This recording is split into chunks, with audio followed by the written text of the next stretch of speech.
திராவிட முன்னேற்ற கழகத்தை பாதுகாக்க எத்தனை உயிர்களை வேண்டுமானாலும் கொடுப்பதற்கு தயார். திருமாவளவன் சொல்றாரு. யாரை கொடுப்பாராம்?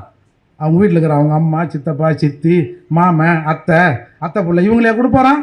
எதிரிலே இருக்கிற பறையர்களை இந்த சமூகம் திமுகவை காப்பாற்ற, ஸ்டாலினை காப்பாற்ற எத்தனை உயிர்களை பலியிட வேண்டுமானாலும் நாங்கள் தயார் அப்படின்னு திருமாவளவன் சொல்றாரு. ஏன் நீ யார் பறையர்களை பலி கொடுப்பதற்கு? உன்னையே தெலுங்கு சக்கலின்றான், உன்னையே தெலுங்கு பேசுகிற நீ திருமாவளவன் இல்லை, நீ திம்மவாளு அப்படின்னு நிறைய பேர் பேசினா.